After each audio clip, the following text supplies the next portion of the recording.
Francesca's POV.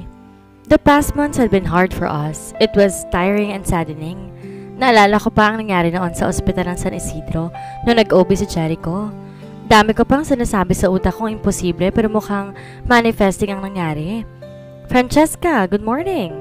Bumati rin ako bago nag-time in at nakita mga professor ko dati noong dito pa ako nagsisimula. Saglit ko silang kinausap at nagbatian. Akala ko makakaalis na ako pero may tinawag sila sa may likuran. Oh, Dr. Francesca, we also have a new OB here in San Isidro, she exclaimed. Mabilis akong napalingon at nakita ang pamilyar na lalaking papalapit sa amin. Jericho is now wearing his white doctor's coat. Nakasalamin pa't may hawak na chart pero nang tinawag mabilis na napaangat ang tingin. Our eyes met. He smiled at me a little pero mabilis ako nag-iwas at bumaling sa mga senior ko. Napapanguso na. Di talaga ako lulubayan ng hamog na pastol na to. Jericho lowered his chart and walked closer nang tumabi siya sa akin at magdikit ng bahagya ang mga kamay namin. May kung anong kuryenteng dumali doon kaya natulos ako. I think he felt it too because of his sudden movement. Medyo napatitig siya sa kanyang kamay bago ko tingnan pero di ako sumulya pabalik. Dr. Falcon. Doktora called him with a smile. I want you to meet our newest pedestrian. Well, she isn't really new.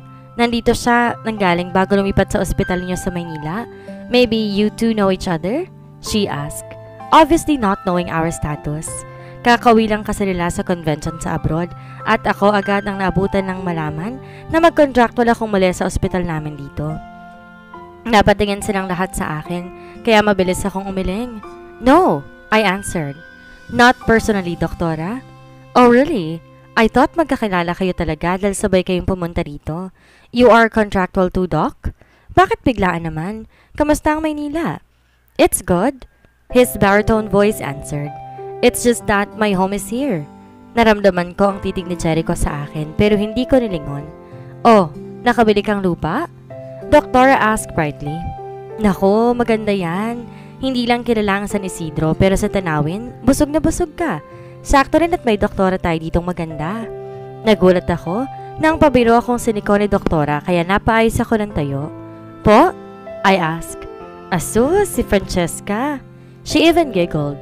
May boyfriend ka na ba, iha?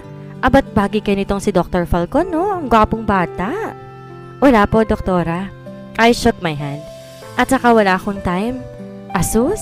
Puro ka rin study first noon eh.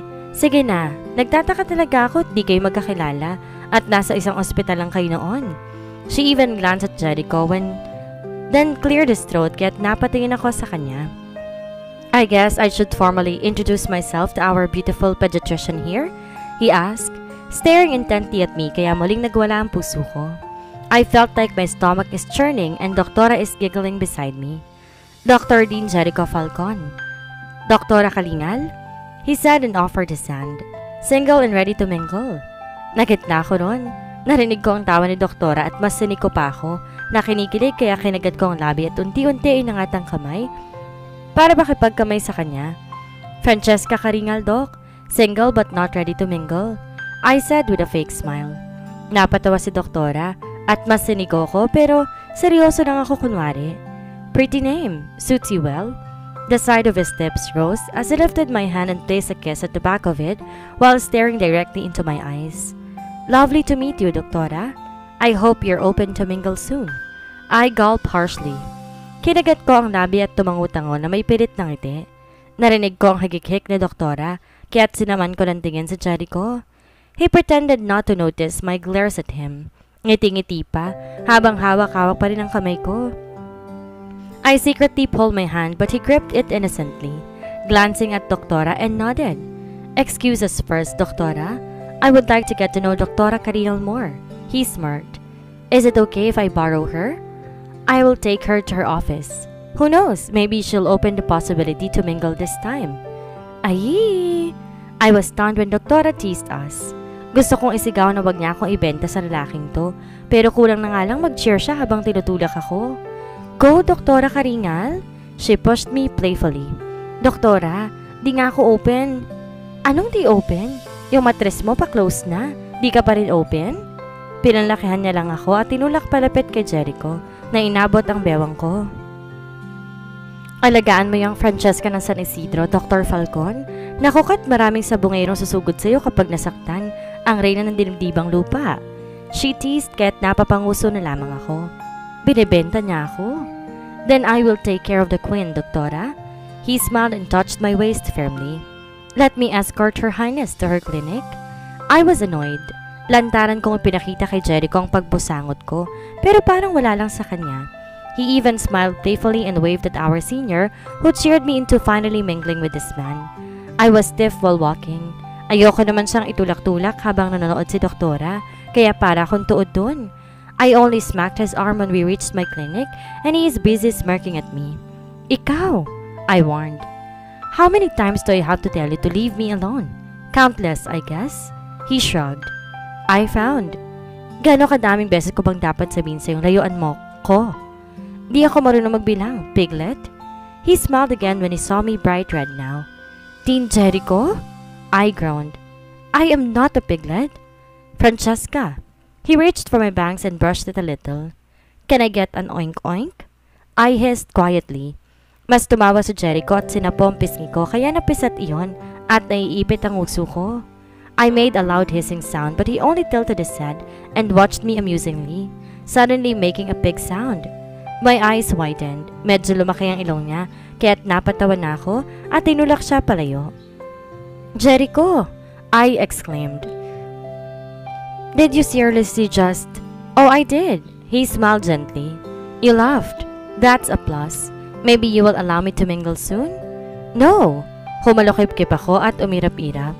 No way. Nah. You will be open to mingle soon. He winked and messed with my hair. Bye, babe. I gotta do an ultrasound to my patients. Eh di mag-ultrasound ka? Bakit ko? Tinatanong ko ba? My brows shot up. He pinched my cheek playfully. Don't be jealous, babe. I will do the checkups for you and our baby personally. Asa ka? Iritadong sagot ko at tinawi na ang kamay niya. Hiwalay na tayo, okay? Anong baby-baby ka dyan? Walang mangyayaring check-up sa baby? But he only cocked his head on the side, handsomely licking his lower lip before tugging his lips for a lopsided smile. Hindi mo sure, Francesca? He murmured surely and tapped my chin before giving me a teasing flying kiss. Kaya hinampas ko ang ere at halos bugahan siya ng apoy. The irony? Walang check-up talagang mangyayari, Francesca? You are? He asked and I cleared my throat before answering using my small voice. Hi, Doc Asunta. Di makairi po. Papacheck up sana kami ng baby ko. Madrama kong sabi, sabay haplos sa bilugang tiyan. What? He asked, mukhang naguguluhan. Muli si Jericho bumaling sa papel sa harapan niya, pabalik sa akin. Your name? Asunta, di makairi po. I answered. Natatawa na dahil mukha siyang lito na hindi maintindihan. Ang meaning ng D is, D as it is lang? Pinaliit ko pang boses lalo. Tumango siya. Inayos ang salamin at binasang pang ibabang labi. Take a seat, Miss Makaire. He murmured. Nagsaseryoso pero halatadong pinipigil lang ng tawa. Sus, natatawa yan sa apelido ko. Dapat lang pinag-isipan ko to ng bongga. First time, miss? He asked and glanced my way pero dahil naka-shades nga ako, di niya nakita ng buo ang mukha ko. I nodded. Yes, Doc Pogi. His reheat creased. Napatitig si Jericho sa akin na mas matagal at mukhang nagtataka pa na ewan kaya inayos ko na yung cap ko. Doc? I called again. Sorry. He cleared his throat and moistened his lip. I just thought you're familiar. Oh, I nodded, almost laughing with his remark. How many months? Almost 8, I answered. Is this your first time here? How about your first OB doctor? He asked. Miss Makaire? Halos mabulunan na din ako dahil nakakatawa talaga si Jericho kapag pinipilit sabihin ang apelido ko. Kunwari, pero dahil dapat masungit ang reputation niya, nagsaseryoso ang mukha niya. First doctor ko nasa ibang bansa. Paliwanag ko. First ko dito sa Philippines tapos recommended ka kaya dito ako pumunta. Foreigner kasi tong baby ko kapag kinakausap ko, English yung sagot. I noticed his eyes brightened at my answer. Parang may naisip pero napailing at sumulyap sa chart niya. Bakit ka natatawa, Doc? I asked him. He glanced my way and I noticed his eyes softened. Nothing. You just remind me of my wife, he said, startling me. Bakit? I inquired. Di naman sa chismosa, Dok, pero parang ganun na nga. San siya? His lips formed a thin line. Sumulyap si Jericho sa frame sa lamesa niya, kaya ganun din ako at nakitang picture namin ng kasal. She went abroad to relax and find herself, he murmured while staring at it. To let go of the pain I caused her? Di ko inaasahan na sinabi ni Jericho. I don't hold any rage for him, not anymore. Ni walang pagtatampo roon pero ngayon nakikita siyang malungkot. Parang sinaksak ako. Well, it's my fault because I was an ass. He chuckled nonchalantly and sat straight again. Anyway, I'm sorry for being like this. I don't really talk that much with patients around, maybe just now. Your moves just remind me of my wife. Okay lang, I answered. Medyo bumalik ang boses ko kaya muli ko yung pinalitan. Ayos lang, Doc. My apologies again, Miss Makaire, he said and cleared his throat. I can see here you would like an ultrasound. You still didn't know your child's gender? His jet black eyes stared at me, and my heart thumped wildly like what it was always did when I'm with him. Oo, alam ko medyo late na pero kasi gusto ko sabay naming malaman ng dad ng baby ko yung gender niya. His reddish lips protruded, still staring at me. Where is your husband then? He asked seriously.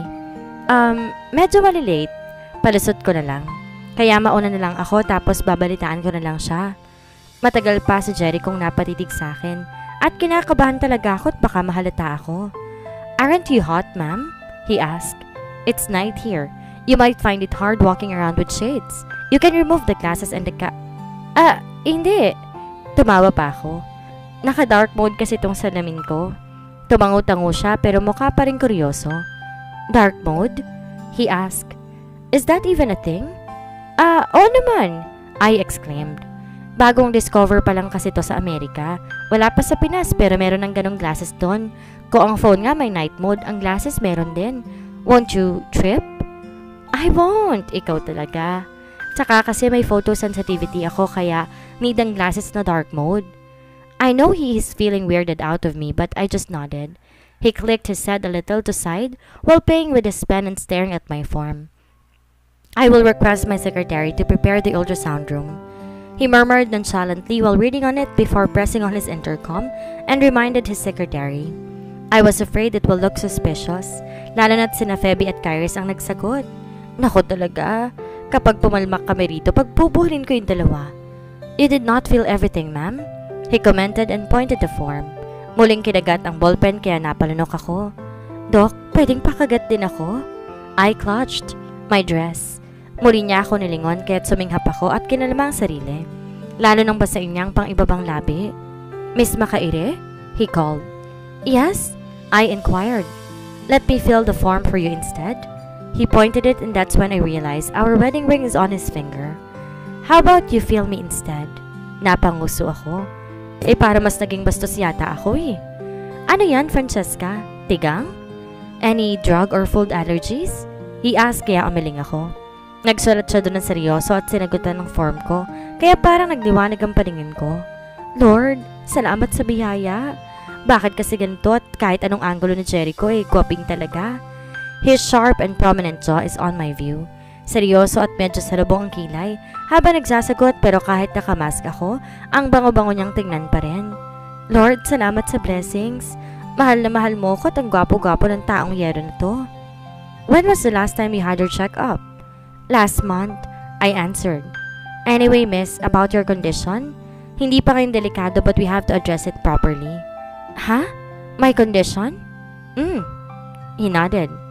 Your photosensitivity concerns might affect the newborn. Hindi naman ganun talaga, I explained, panicking. Hindi naman serious yung sensitivity ko eh. We weren't so sure, miss, he explained. Not now but I'm concerned your baby might get affected. Iba naman yung photosensitivity ko, I explained, nervous that my alibis are firing back. How so? He seriously asked, even tilting his head to watch me, kaya mas kinabahan ako. Ano kasi yung akin kapag pinipicturan ako, natatakot ako? I explained and his forehead creased more. Ha? Photo, I quoted. Sensitive. Sensitive ako sa pictures. What the? His mouth panted dramatically at doon na ako napahalakak. He was stunned. Natulala sa akin pero maya-may napailing at natawa. Seriously? He asked with amused tone. Natatawa kong tango. Sikat kasi ito sa States, sa daming paparazzi na nagpipicture. Kahit nangungulangot ako kaya naging sensitive ako sa photos. Photo sensitivity. Mas natawa si Jericho. I have heard him laugh this way before, so it was such an adorable throwback moment, seeing him like this, throwing his head back laughing. I'm sorry, Miss Makaire. He cleared his throat. I'm just... Muli siyang napabunghalit, kaya't napapikit ako at pinalo-palo ang lamesa. Sorry din, halak ako. Nag-alala ko ata masyado sa sinabi ko. It's okay. He shook his head and brushed his hair a bit. It's been a while since I laughed this way. You're funny. He stared at me intently. You really remind me of my wife. Kinagat ko ang labi ko. Pinatong ko ang kamay sa lamesa ni Jericho bago pumanghalumbaba at pinagmasdan siya. Tumitig din siya sa akin. Bakas ko ang lambing sa ekspresyon niya, pero umiling saglit at natatawa, bumaling sa form ko pabalik. Husband's name? He inquired. Jerichong P. Makaire. I uttered and he froze for a while and glanced at me weirdly. Jerichong? He asked. Spelling, ma'am? I told him the spelling at kunot noo lang niya habang nagsusulat kaya't natatawa ako. Ang cute ng name ng asawa ko, no? I asked playfully. Full name niya? Jerichong Pastol Makaire. Namula bigla si Jericho. Pinaling ang ulo na parang may naaalala pero binaliwala. Father's name? He asked. Wala na. Sagot ko kunwari, kaya tumango siya at nagsulat. Mother's name? Miss, mother's name. Mommy, Muntik na si Jerichong mabulunan sa sariling laway. Nang gumalaw ang balikat niya para naman sa tawa, ganun din ako. Naluluhala nga tata ako sa pinagsasabi ko pero worth it naman dahil sa reaksyon niya. Joke lang. Tawang-tawa ka naman, Doc. You're hilarious. He smirked playfully and stared at me intently. Konti na lang maiisip kong ikaw nga yan, Francesca. What? Namilog ang mata ko. Hindi, Doc, Mas iniba ko ang boses. May asawa na ako. Pogi ka pero di kita bet. Mother's name? Nangisi niyang ulit. Maiden name ba? Moby D as in, di na makapili. He eyed me with amusement. Napatawa naman ako at tumangutango sa kanya. Totoo nga! I exclaimed. Check mo ba birth certificate ko, Doc? I insisted using my small and weird voice. Ngumuso siya. He stared at me suspiciously again but nodded and stood after writing. I guess I'm going crazy, imagining you are her. He chuckled a little. Come on, ma'am. The ultrasound room is okay now. Kinakabahan sumunod ako sa kanya. Of course, I know his clinic. Sumulab si Jericho habang nakasunod. Balak pa ata akong alalayan at inilahad sa akin ang kanyang kamay. I took it. The familiar warmth only him could make me feel envelop my palm. When I glanced at him, his eyes are pinned on my stomach. Humawak ako sa tiyan ko. Napasulap siya sa akin bago kumarap-kurap at tumawak sa siko ko. Let's go, ma'am. Ani ang seryoso kaya tumango na ako. I saw the familiar ultrasound room when we got inside. His secretary smiled and nodded when she saw us approaching and left afterwards. Ngumuso ako. Jericho assisted me to sit on the seat and adjusted it. Would you like to change your clothes, ma'am, or no? He offered. I shook my head. Tumango siya bago tumayo sa tabi ko at tinignan ang aparato niya. I saw him took the cooling gel he's been using for the ultrasound. Nangiti ako ng palihim habang pinagmamasdan siya. Seryosong ginagawa ang trabaho niya. I find Jericho's job amazing before dahil kahit konti lang kilala kong lalaking OB-gynecologist. Seeing him now looking serious and dedicating, it's fascinating. He put blanket on my legs and smiled a little. You can fix this if you are not comfortable and raise your dress if you're ready. Ilalagay ko lang tong gel para masimulan ng ultrasound. It made my heart thump. I missed him so much. Nahihili na akong yakapin siya pero gusto ko makita yung reaksyon niya. I fixed the blanket he covered my legs. Unti-unti ko inangat ang dress ko hanggang makita ko na ang bilugan kong tiyan.